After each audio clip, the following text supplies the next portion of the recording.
Good evening विद्यार्थियों। अवनी राज science education channel पर सभी विद्यार्थियों का स्वागत। आज का टॉपिक हम पढ़ेंगे विद्यार्थियों, बहुत ही इम्पोर्टेंट टॉपिक है। जैसे जीवों में श्वसन होता है वैसे पादपों के अंदर भी श्वसन होता है, लेकिन पादपों में कोई विशेष अंग नहीं होता, श्वसन अंग। तो आज का टॉपिक है विद्यार्थियों, पादपों के अंदर श्वसन, प्लांट इन रेस्पिरेशन। अगर आप मेरे चैनल पर नए हो तो अवनी राज साइंस एजुकेशन चैनल को सब्सक्राइब कीजिए, बेल आइकन को प्रेस कीजिए ताकि हर नए वीडियो की अपडेट आपको समय पर मिलती रहेगी। ठीक है विद्यार्थियों, तो आज का टॉपिक है पादपों के अंदर श्वसन। शुरू करते हैं। देखिए विद्यार्थियों, पादपों में जंतुओं के समान कोई गैसीय विनिमय हेतु विशिष्ट अंग नहीं होते। मतलब जो जंतुओं के अंदर अंग होते हैं, जैसे फेफड़े होते हैं, श्वसन अंग होते हैं, जैसे श्वसनिका होती है, वैसे इसके अंदर पादपों में कोई श्वसन अंग नहीं होता विशेष। इनमें श्वसन के लिए रंध्र या वात रंध्र हो सकते हैं, बल्कि इनमें इस उद्देश्य हेतु यानी इस श्वसन हेतु रंध्र और वात रंध्र, स्टोमेटा और लेंटिकस, ये दोनों पाए जाते हैं। किसमें? पादपों में, जिससे ये श्वसन करते हैं। पादपों गैसीय परिवहन बहुत कम होता है विद्यार्थियों। इसके अतिरिक्त पादपों की अधिकांश कोशिकाओं की सतह वायु के संपर्क में रहती है। जो अधिकांश सतह है विद्यार्थियों, वो किसके संपर्क में रहती है? वायु के संपर्क में। अतः ऑक्सीजन उपलब्धता की समस्या नहीं होती, इनको ऑक्सीजन की ज़्यादा समस्या नहीं होती है। इसके बाद विद्यार्थियों, पादप कोशिका के इस तरह से भोजन को बनाती है कि ग्लूकोज के अणु उपापचय से निकलने वाली संपूर्ण ऊर्जा ऊष्मा के रूप में बाहर न निकल जाए। मतलब पादप ऐसे भोजन बनाते हैं जिससे ग्लूकोज की उपापचय से निकलने वाली संपूर्ण ऊर्जा ऊष्मा के रूप में बाहर न निकल जाए। इसके लिए कोशिकीय श्वसन एक बहुचरणीय प्रक्रम होता है। जो कोशिकीय श्वसन होता है विद्यार्थियों, सेलुलर रेस्पिरेशन, वो बहुत ही बहुचरणीय प्रक्रम में होता है ताकि अधिकतम ऊर्जा एटीपी के रूप में परिवर्तित हो जाए। किसमें? एटीपी। विद्यार्थियों, एटीपी यानी एटीपी की फुल फॉर्म एडिनोसिन ट्राईफॉस्फेट। किसकी? एटीपी। अब है विद्यार्थियों, पादपों के अंदर श्वसन दो प्रकार के होते हैं, वायवीय श्वसन और अवायवीय श्वसन। पादप भी विद्यार्थियों ऑक्सीजन लेते हैं श्वसन के लिए। कैसे लेते हैं? Oxygen gas. जैसे जंतु लेते हैं वैसे पादप भी श्वसन में ऑक्सीजन गैस लेते हैं। इम्पोर्टेंट पॉइंट है विद्यार्थियों। अब ऑक्सीजन श्वसन और अनऑक्सीजन श्वसन यानी वायवीय श्वसन और अवायवीय श्वसन के बारे में पढ़ते हैं। देखिए विद्यार्थियों, अवायवीय श्वसन, अ लग गया मतलब वायु की अनुपस्थिति, वायवीय श्वसन मतलब वायु की उपस्थिति में।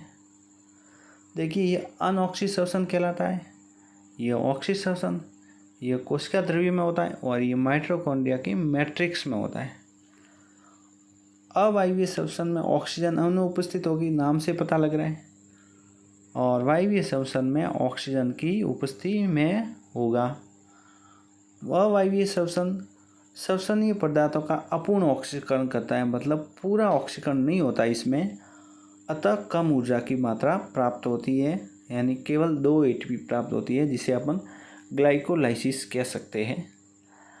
और वायवीय श्वसन के अंदर पदार्थों का पूर्ण ऑक्सीकरण होगा, कंप्लीट ऑक्सीडेशन होगा, इससे अधिक मात्रा में ऊर्जा प्राप्त होगी। 36 से 38 तक एटीपी प्राप्त होगी। किसमें? वायवीय श्वसन में। इसके बाद विद्यार्थियों, जो अंतिम प्रोडक्ट होगा, अंतिम उत्पाद इस अवायवीय श्वसन में कार्बनिक यौगिक जो अल्कोहल होगा। किसमें? अवायवीय श्वसन अनऑक्सी श्वसन के अंदर अंतिम जो प्रोडक्ट होता है वो अल्कोहल होता है, जबकि वायवीय श्वसन के अंदर अंतिम रूप में CO2 और जल प्राप्त होते हैं। अब इसके एग्जाम्पल मतलब अवायवीय श्वसन किस किस में हो सकता है, एग्जाम्पल विद्यार्थी इम्पोर्टेंट है। निम्न पादपों, बैक्टीरिया, कवक आदि में अवायवीय श्वसन होता है, जबकि उच्च पादपों जीवों में वायवीय श्वसन। अब देखिए विद्यार्थियों इसके रिएक्शन कैसे है। जैसे ये ग्लूकोज है, ग्लूकोज का जो ऑक्सीकरण होगा तो यह एथिल अल्कोहल बन गया, साथ ही कार्बन डाइऑक्साइड और ATP मुक्त होगी। और इसके अंदर ग्लूकोज का ऑक्सीकरण हो गया C6H12O6 ऑक्सीजन की उपस्थिति में है, तो ये कार्बन डाइऑक्साइड प्लस जल और साथ ही ऊर्जा प्राप्त होगी जो 37 से 38 ATP होगी। यह प्रक्रिया विद्यार्थियों अभी आगे बताया ग्लाइकोलाइसिस कहलाती है, जबकि यह क्रेब्स चक्र में होती है पूरी प्रक्रिया। अब इसी के अंदर एक छोटा टॉपिक होता है श्वसन गुणांक। श्वसन गुणांक क्या होता है विद्यार्थियों? निश्चित ताप एवं दाब पर एक निश्चित भार वाले ऊतक से इकाई समय में विमुक्त ऑक्सीजन एवं अवशोषित की गई इकाई समय में विमुक्त कार्बन डाइऑक्साइड, कौन सी गैस होगी यहाँ पे? कार्बन डाइऑक्साइड गैस, और अवशोषित ऑक्सीजन के अनुपात को श्वसन गुणांक कहते हैं। पुनः देखते हैं विद्यार्थियों क्या होता है श्वसन गुणांक, कि निश्चित ताप एवं दाब पर एक निश्चित भार वाले ऊतक से इकाई समय में विमुक्त ऑक्सीजन यानी विमुक्त कार्बन डाइऑक्साइड, जो कार्बन डाइऑक्साइड मुक्त होती है वो, और साथ ही अवशोषित की गई ऑक्सीजन के अनुपात को श्वसन गुणांक कहते हैं। अब विद्यार्थियों श्वसन गुणांक का मान पूछा जा सकता है, कई एग्जामों में पूछा गया है।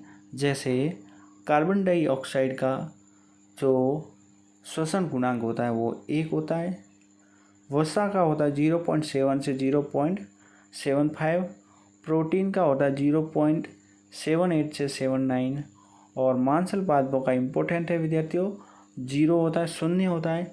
कार्बनिक अम्ल का 1 से अधिक, जबकि अवायवीय श्वसन का अनंत होता है, इम्पोर्टेंट है। अवायवीय श्वसन का अनंत श्वसन गुणांक होता है। तो यह था छोटा सा टॉपिक विद्यार्थियों, पादपों के अंदर श्वसन, साथ ही वायवीय श्वसन और अवायवीय श्वसन।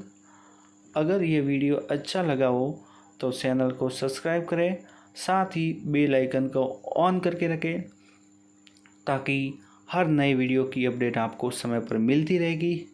साथ ही इस वीडियो के नीचे जो डिस्क्रिप्शन है वहाँ पर मेरे टेलीग्राम चैनल की लिंक दी हुई है, इसको ज्वाइन करें ताकि इस वीडियो की PDF आपको मिलती रहेगी। पढ़ते रहिए विद्यार्थियों। जय हिंद, जय भारत।